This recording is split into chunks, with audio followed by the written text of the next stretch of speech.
আসসালামু আলাইকুম। আমাদের এবারের টপিক হচ্ছে তিনটি বিন্দু সমরেখ হবার শর্ত।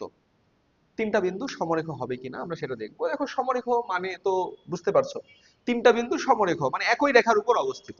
মানে আমি যদি বলি এটা একটা রেখা, এই যে এটা একটা রেখা, তিনটা বিন্দু এই রেখার উপরে অবস্থিত হবে। একটা বিন্দু এখানে থাকবে, একটা বিন্দু এখানে থাকবে, একটা বিন্দু এখানে থাকবে। এটা ধরো আমি নাম দিলাম এ, এটার নাম দিলাম বি, এটার নাম দিলাম সি। ঠিক আছে? তাহলে দেখো তো, আমি কিভাবে বুঝবো যে এই তিনটা বিন্দু একই রেখার উপর অবস্থিত? আমি যদি বলি এই যে এসি মানে এই যে এতটুকু, এই এতটুকু, এতটুকু যোগ এতটুকু সিবি, এটা মানে কি পুরাটুকু না? তা আমি কি বলবো, আমি এই বিন্দুর স্থানাঙ্ক জানি, এই বিন্দুর স্থানাঙ্ক জানি, এই বিন্দুর স্থানাঙ্ক জানি, এখন কিভাবে বুঝবো যে এরা সমরেখ কিনা? আমি কি করবো, আমি এসির মানটা বের করবো, এই দূরত্ব, তারপরে এই দূরত্ব বের করবো, পুরা দূরত্ব বের করবো। যদি দেখি যে না এসি প্লাস বিসি সমান কি এবি হচ্ছে, তাহলে কি বিন্দুদ্বয় কি হবে, সমরেখ হবে। তাহলে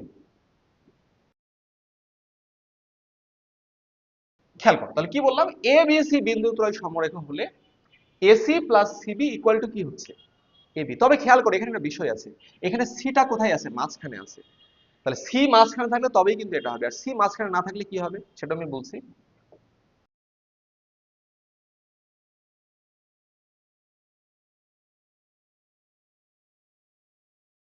খেয়াল করো যেটা বলছিলাম, যে যদি সি এবি এর মাঝে থাকে, দেখো সি এবি এর মাঝে, তাহলে কি AC plus BC equal to কি হচ্ছে, এবি, এটা হবে।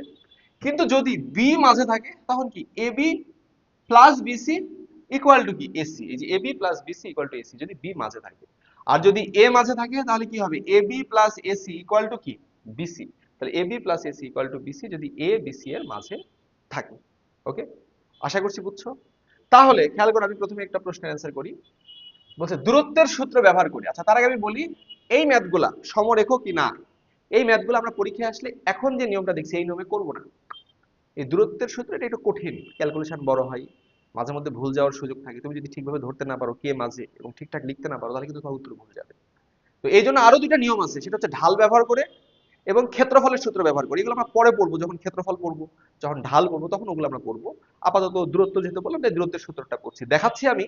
তবে আমরা এই নিয়মে কিন্তু ম্যাথগুলো পরীক্ষায় করবো না, জাস্ট প্রসেসটা বোঝার জন্য আমি দেখাচ্ছি। তাহলে বলো কি বলছে, এই বিন্দু এই বিন্দু এই বিন্দু তিনটি একই রেখায় অবস্থিত, এটা আমাদেরকে দেখাতে বলছে। তো প্রথমে বিন্দুগুলোর নাম দিয়ে দাও, এটার নাম দাও এ, এটার নাম দাও বি, এটার নাম দাও সি। দেওয়ার পরে দূরত্ব বের করো, এবির মান বের করো, বিসির মান বের করো, এসির মান বের করো। হ্যাঁ, সবগুলো দূরত্ব বের করো। এটা পারবা, দূরত্বের সূত্র তোমাদেরকে শিখিয়েছি, root over x one minus x two whole square plus y one minus y two whole square, just apply করবা। তাহলে কি দাঁড়াবে বলো।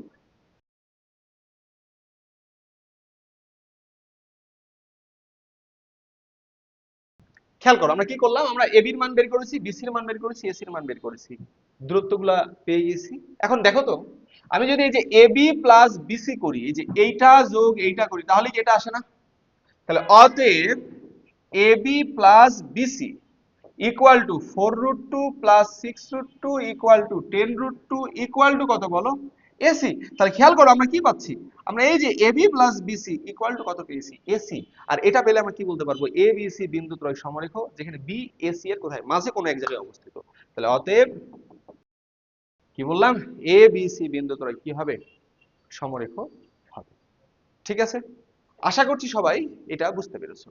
চলো আমরা এর পরের প্রশ্নে যাই। কি বলছে, এইচ কমা কে, এইচ কমা কে ওয়ান এবং মূল বিন্দু, এরা তিনজন সমরেখ। ওকে, আমি এটার নাম দিলাম এ, এটার নাম দিলাম বি, আর মূল বিন্দু ও। ঠিক আছে, তাহলে আমি একটু এ ও এটা বের করি। ও এ কি হবে, মূল বিন্দু মানে কত, 0 0। তাহলে কি হবে, H minus zero whole square plus K minus zero whole square মানে কত, root over H square plus K square. এরপরে আমি যদি ওবির মানটা বের করি, ওবিও কি হবে, root over H one minus zero whole square plus K one minus zero whole square. তাহলে root over H one square plus K one square. আর আমি যদি এই যে এবির মানটা বের করি, এবি কি হবে, root over H minus H one whole square plus K minus K one whole square. এখন আমি কি লিখবো, আমরা পাই যেহেতু এই তিনটা বিন্দু কি সমরেখ, আর আমরা কি লিখবো বলো, আমরা কি মাইনাস কি যোগ কি সমান কত, এটা কি লিখবো আসলে। দেখো, আমরা এভাবে ভাবতে পারি যে ধরো এটা এ বিন্দু, এটা বি বিন্দু, আর মূল বিন্দুটা মাঝে কোথাও অবস্থিত। তাহলে কি হবে, AO plus OB equal to কি হবে, AB। তাহলে আমরা কি লিখতে পারবো, AO plus OB equal to AB, এটা আমরা লিখতে পারবো। কিন্তু এখানে একটা প্রবলেম আছে। কি প্রবলেম? প্রশ্ন তো বলে নাই যে মূল বিন্দুটা এই দুটো বিন্দুর মাঝে কোনো এক জায়গায় অবস্থিত। তাহলে আমি কেন মাঝে ধরে নিব? মাঝে তো নাও হতে পারে, বাইরেও তো হতে পারে। তাহলে বাইরে হলে আবার কি করব? তাহলে খেয়াল করো, যদি মাঝে না হয়ে এটাই আবার বাইরে হতো, ধরো এই সেম জিনিসটা, যে এ বি একই জায়গায় আছে, ধরো এ এখানে, বি এখানে, কিন্তু ওটা কোথায় আছে, মাঝে বাইরে আছে কোথাও। ওটা কোথায় আছে, বাইরে আছে। তাহলে কি আর মাঝে প্লাস দেওয়া যাবে? দেখো তো, এখন এ ও কি লেখা যাবে, এ ও, হ্যাঁ এ বি প্লাস বি ও সমান এ ও, এটা তো লেখা যায়, কিন্তু আমি তো এটা লিখে ফেলেছি। এখন এখানে আমি কাজ করতে চাচ্ছি। এখন খেয়াল করো, আমি যদি এটাই ভাবি A O O B equal to A B লিখতেই চাই, তাহলে মাঝে কি চিহ্ন দিতে হবে? দেখো তুমি এভাবে ভাবো, ভাইয়া এ ও, এ ও মানে পুরাটা, সেখান থেকে যে ওবি এতটুকু কি করলে আমি এবি মানে এতটুকু পাবো? দেখো এই পুরোটা থেকে এইটুকু বিয়োগ করলে কি আমি এইটুকু পাবো না? তাহলে এবার আমার মাঝে কি হবে, বিয়োগ হবে। যদি বাইরে হয়, এখন প্রশ্নে আমার বলে নাই ভেতরে নাকি বাইরে, তাহলে আমাকে দুইটা মাথায় নিয়ে কাজ করতে হবে, যে ভেতরেও হতে পারে বাইরেও হতে পারে, তাই প্লাসও হতে পারে মাইনাসও হতে পারে। ওকে, তাহলে এখন মানগুলা বসাও।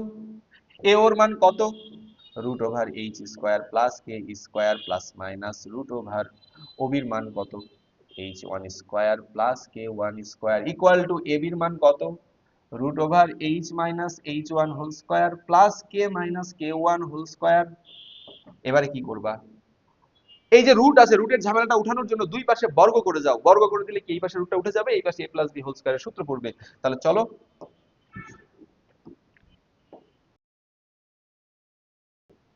দুই পাশে বর্গ করে দিলাম, বর্গ করে দিলে এই রুটটা উঠে যাবে আর এই পাশে সূত্র পড়বে। সূত্র কি, এইটা স্কোয়ার প্লাস এইটা স্কোয়ার, মাঝে প্লাস মাইনাস যেহেতু আছে, তাহলে আমরা plus minus 2 into A B এটা দিয়ে দিব।